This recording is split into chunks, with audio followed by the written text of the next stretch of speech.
We're going on to chapter 11, section 4, on the decline of the medieval church.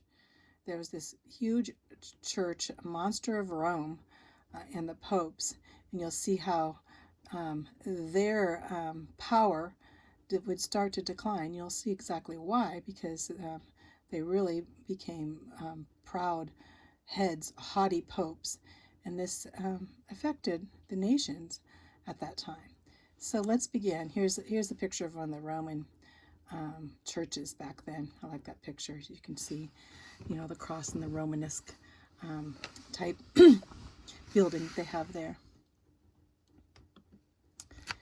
The height of papacy. Papacy meaning popes, right? The height of papacy. So for 250 years, the popes had complete power, and they were the single most powerful tyranny in Europe. Their say was the last say. Whatever they said went. You can see how powerful they can be. And plus they had tremendous wealth, because we saw that as for these emperors taking over land, they gave a lot of the land and took the land from nobles and gave it to the church. And there were heavy taxes. Of course, the taxes came on the Roman church that you had to tithe, but not only tithe, you had to give whatever the popes wanted. They could take over on the poor and the rich alike.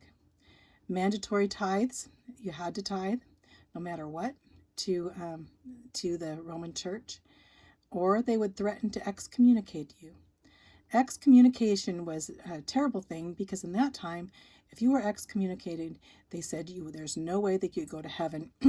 That basically, your excommunication, you would go to hell. And that was the religious belief of the entire Europe at that time.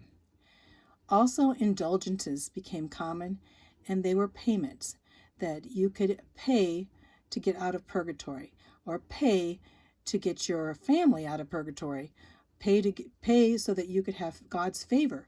So you would pay for God's blessings with money. Not a good thing, huh? Also, there'd be payments for your dead relatives to go to heaven. So you'd say, I want my dead relative, my great-grandfather, I don't know if he's in heaven, I'm going to start paying for him so that we can make sure that he can go to heaven now. Where did they get this? Crazy, huh?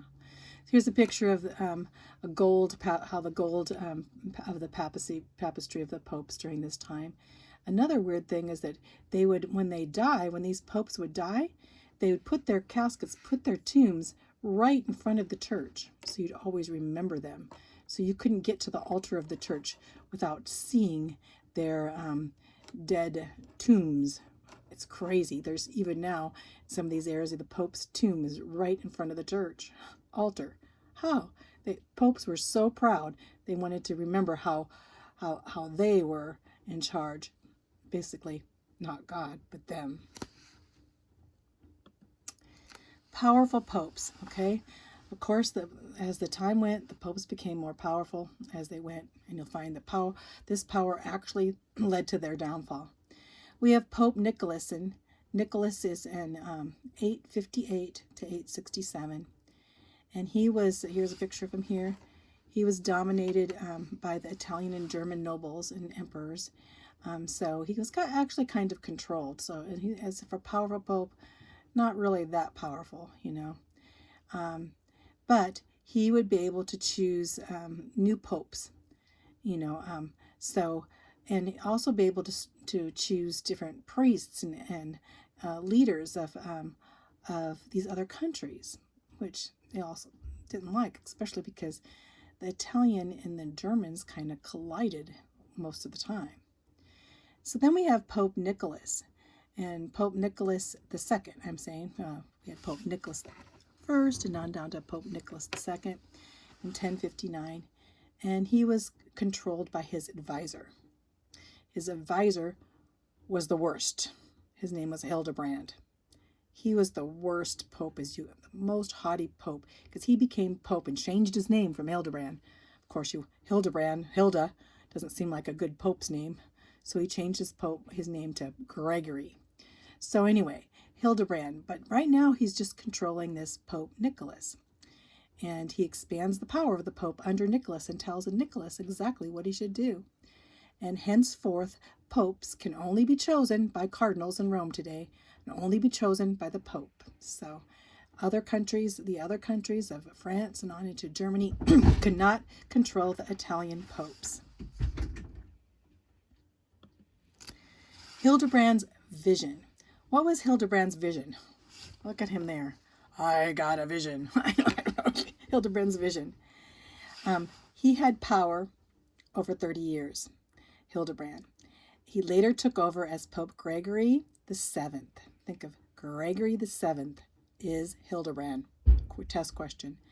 1073 to 1085. His goal for the world would be dominated by the Roman Church. He wanted the Roman Church to have complete power of the world domination. His claims, and he wrote up these claims for the church. The church, he said, is founded by God through Peter. Basically, Peter was the first pope, and so it's founded by God. There's no other churches allowed. He said the Roman pontiff, that leader, that pope or pontiff, is universal. He controls the whole universe, all of it. And all the princes of the time must come and kiss the feet of the Pope. How do you like that? Every prince must come and kiss his feet, that he was the leader. He said the Pope can dispose of emperors. If there's an emperor the Pope doesn't like, the Pope can say, gone with that emperor, and get rid of him. No kings, no leaders, no emperors. Just the Pope was in charge. The Pope cannot be judged by any man and can judge any man at will. So that means the Pope can judge you. Don't matter what you say. No matter what your burdens are or what happened, as the judge, he can just say, death or whatever. And he can be judged by no man. No one could come in and judge the Pope. The Roman Church, he said, the Roman Church has never erred ever and will never err in anything in the future. The Roman Church knows everything and has never made a mistake and will never make a mistake. Whew, that was pretty haughty. He said all priests required celibacy. That means his priests could not get married, and that would make them pure, and they had to dress in their clothes, their clothes of purity, but that the popes would hold the keys of heaven. Not Jesus, but the popes. That was Hildebrand. Now we're going to have a controversy. Because of his haughty spirit, of course, the kings and the emperors, the emperor of the Holy Roman Empire, would clash.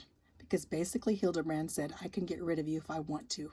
If you're a Holy Roman Empire, you're really not holy, and you're not above the Pope. So intense conflicts began to happen between Pope Gregory VII, who was alias Hildebrand, and Henry IV. I think I told you a little bit about that. So Henry IV was the Holy Roman Emperor, of German. He was in Germany. And Henry didn't like this Pope. So he said, I will be able to appoint, if I want to have some clergymen here, and I want to maybe have some monks, or if I want to have some bishops, I'm going to appoint them in Germany.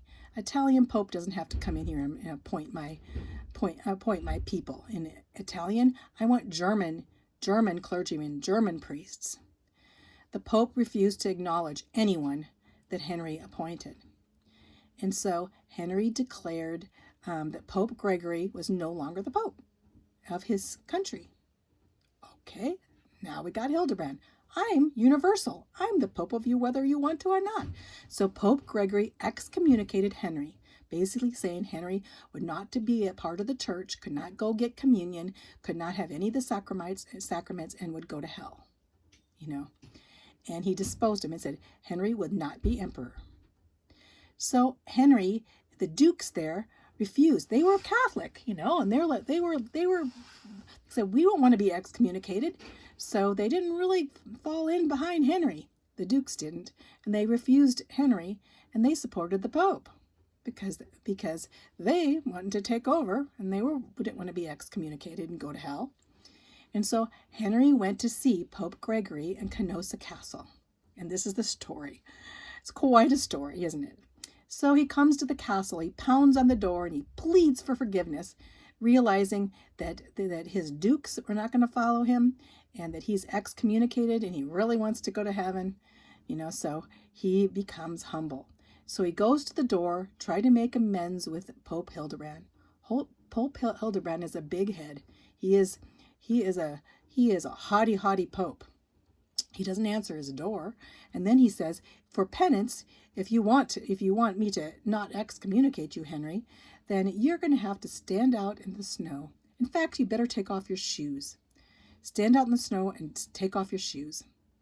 So here we have the Holy Roman Emperor taking off his shoes, standing out in the snow, is pounding on the door, freezing, and his men there that came with him, praying that he would not be excommunicated. Terrible situation. This Holy Roman Emperor pleading to the Pope. Finally, Henry basically gave in 100% to the Pope, and the Pope won. Now Hildebrand Gregory VII, Pope Gregory VII, ha ha ha ha ha. Now he's completely, absolutely in control. That was not the only pope. He was probably one of the worst, we can say. But we have now Pontificate Pope the Innocent III. When you think of innocent, Pope Innocent III was not innocent. I took this picture because he looks like he's demonic. This icon of him. But anyway, he indeed, to me, was demonic. The zenith of power, 1198, 1216, the popes were in power, of course, because of Hildebrand. Hildebrand is dead by then, and he's succeeded by Pope Innocent. Pope Innocent is not innocent. He was the pledged successor of Peter, he said. He said, "I am of Peter, and I am the vicar of Christ. No one could come to Christ, but that they come through me."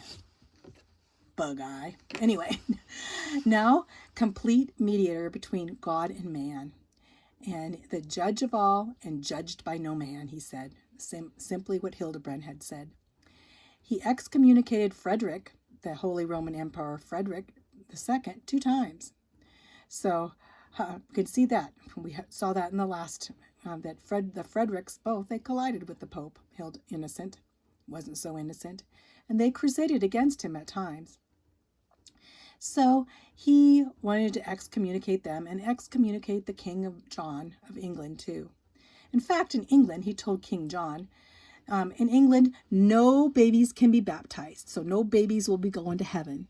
No masses, so you can't come in and get communion. You cannot come and get transubstantiation, so you can't come in and get the blood of Jesus and the flesh of Jesus, which they thought they turned it into. And you could have no confessions and no death rites and no way to heaven. That's what he told the King of England. He excommunicated him, but then the English people got scared and thought, well, what do you mean? We're not going to have any churches and we're not going to be able to go to heaven either? So John surrendered to the Pope because he feared the people, that the people would be upset because they wouldn't be able to have their babies baptized or masses or death rites or all these things that they were used to with the church. Pope Innocent, not only that, Pope Innocent did some other horrific things. He sponsored the Fourth Crusade, which sacked Constantinople. Remember that in history? Constantinople was under Justinian. Constantinople was the Eastern Christian church, and they begged for help because the Ottoman Turks, which were Muslims, were coming in to take them over. And they're like, they're attacking us. So they asked the other Christians, which was the Pope, to come in and help them. But instead of Pope Innocent helping the church in Constantinople, the Eastern Church, he was jealous of them and said, yeah, you guys need to submit. Well, let's just take them over. So instead of going in and helping, they were looking for help. They begged for help. And so he sent in the crusade, the Fourth Crusade, saying that they were going to help them. But instead of helping them, he basically had them sack Constantinople or attack them. So here they were already being attacked by the Ottoman Turks, but here comes the Pope attacking the poor Christians Constantinople. And they weren't so poor, they were very wealthy Christians, but sacking and taking over and allowing the Ottoman Turks eventually to take them over all to good. Or all not to good, all to bad. So on to 1215 was the Fourth Lantern Council in Rome. Not really a lantern. So here we have this picture here, crusade against the Christians. So the Fourth Crusade was a crusade against Christians, not against Muslims, but against Christians. The Christians under Pope Innocent attacking the Christians of the Byzantine Empire, attacking Constantinople. They were all Christians. Christians attacking Christians on the Fourth Crusade. And that's this picture of the battle of betrayal. It's called the betrayal of Byzantium. They were betrayed by the Pope, Pope Innocent, not so innocent. And now the Fourth Lantern Council that's when they started transubstantiation as a doctrine. Okay, I kind of said before they had, this theory in the church, but now they would make it their total doctrine, where the bread and wine during communion were turned into the body and blood of Jesus by the priest.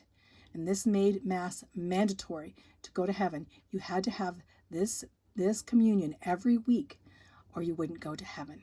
So it made people have to go to Mass. If they missed Mass, it'd be a mortal sin. If they died when they had this mortal sin on them, they would not be able to go to heaven. That was the doctrine. Pope Innocent, not so innocent.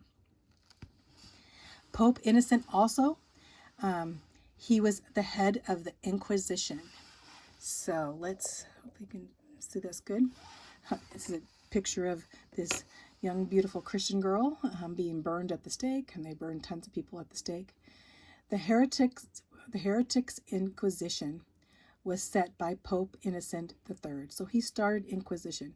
What's the Inquisition?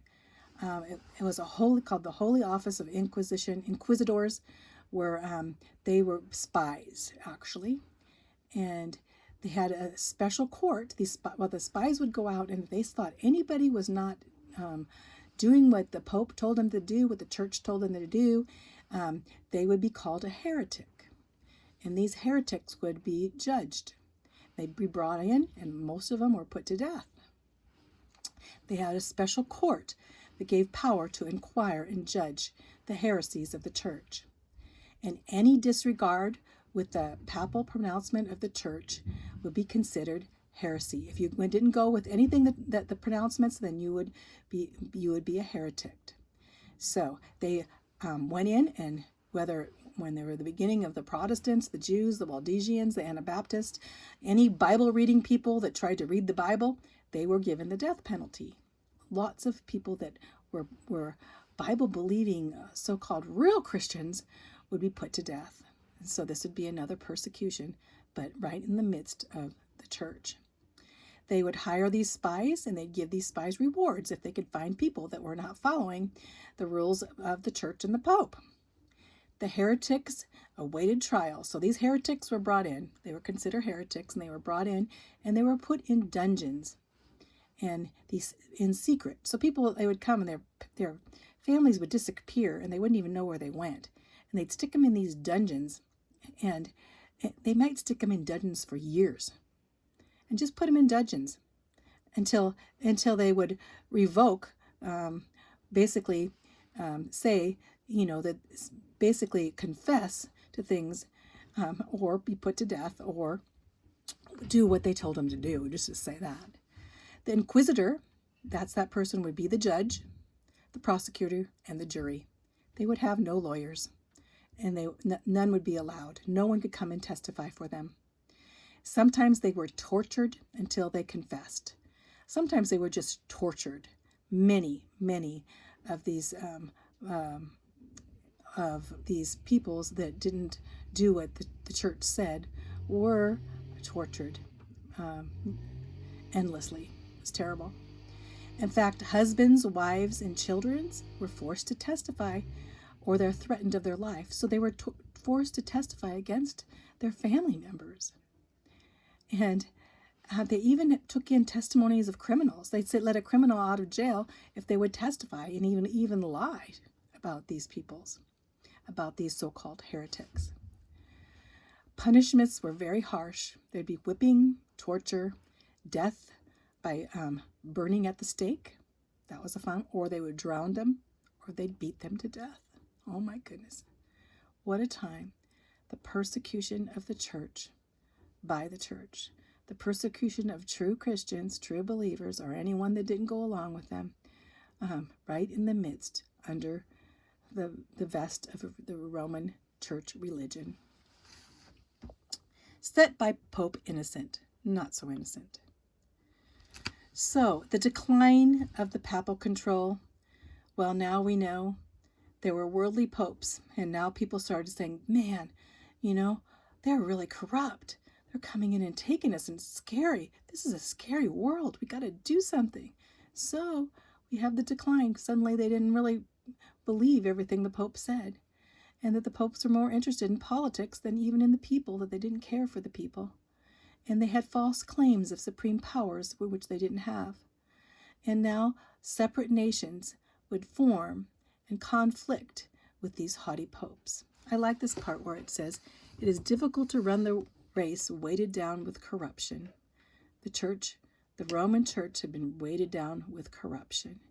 Here we have a picture later on. We have Wycliffe actually teaching the poor priests. A lot of the priests didn't believe anymore in what the Pope was saying, because they realized the Pope was so haughty and so proud, and the whole situation, the whole church was collapsing. Then came the rise of nationalism, because now the popes, not having so much control, because everyone's seeing how bad they were, countries started raising. Spain, France, England. The king now has authority. We believe in our king, not the Pope. So England in 1213, Edward I, Edward II, Edward III refused to pay tributes to the Pope or support the Pope. England being one of the first countries drawing away from the control of the Roman Church. The Pope's appointments, or the papal appointments, became illegal in England. The Edwards did not basically want to have anything to do with the popes. In 1316, the Parliament of England actually refused the validity of King John's right to surrender his kingdom to the Pope, because King John said, well, England's going to go, we're all going to surrender to the Pope. And so the Parliament said, no, we're not, King John. We're not surrendering to the Pope. Also, what came in this time was called Babylonian captivity of the popes. The King Philip the Fair, and we're talking about France now, King of France, in 285 to 1314, clashed with the popes. And basically, he put a tax.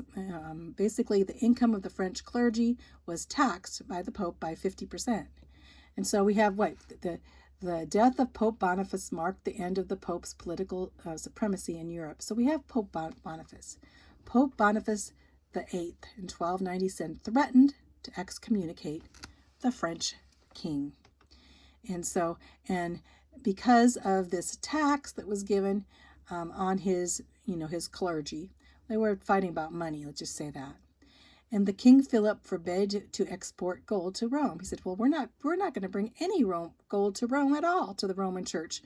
Basically threatened money against Pope Boniface. Pope Boniface issued a bull.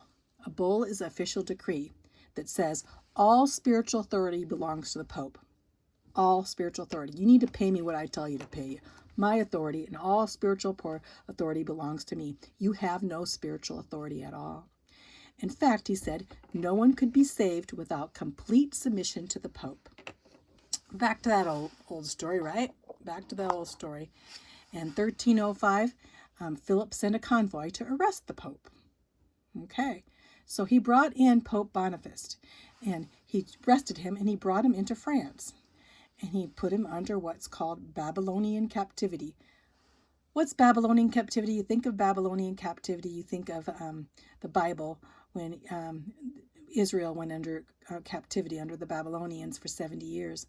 But here they just related, the popes are going to go into bondage now, because France is pretty sick and tired of these Italian popes ruling France. And so the popes were moved from Rome, Italy to Avignon, France. The Babylonian captivity would be in France now. So in France, King Philip made the French archbishop pope. So he says, I'm going to have my own pope. And so he brought in Pope Clement V, moved from Rome to Avignon. And cardinals now were under the French control. And this lasted quite a few years, from 1305 to 1378, almost 70 years. So all clergy would be French, not Italian, not from Rome. And he compared this to the Israel's captivity in Babylon. Here's a picture of Avignon right now. I've been there before in France. And that's where the popes were brought into captivity. So basically, Philip IV fought the Pope over power to tax clergy. And then Pope Boniface was kidnapped and replaced by Clement V, and moved the church headquarters to Avignon. 7 French popes were in France, not in Rome. And this caused the great schism of popes. That means now they're going to have some Roman popes, and we're going to have some French popes. Here's a picture.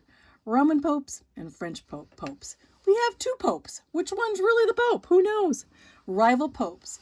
In 1378, Pope Gregory the 11th returned to the papal throne of Rome. So we have basically coming from France to Rome.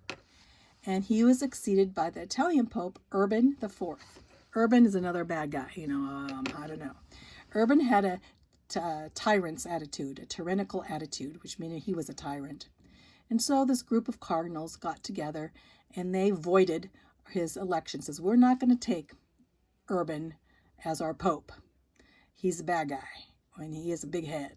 So they put on Clement, another one, who was at Avignon. He was French. Clement the Seventh was at Avignon, and they elected him pope instead.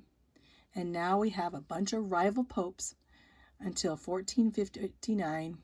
The Italian versus French. Even today, Italians and French, they're always in battles with each other. Well, the popes. The popes were in Basum, called a schism, the great schism of the popes. This breach of papacy gave way to the Protestant Reformation. What happened then?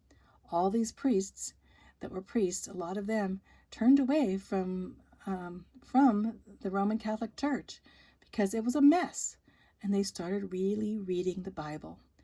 And that's what happened to the Reformation. Protestant Reformation happened because of all this craziness going on in the Roman Church. So let's see. We're going on to the next chapter and we'll see what happens.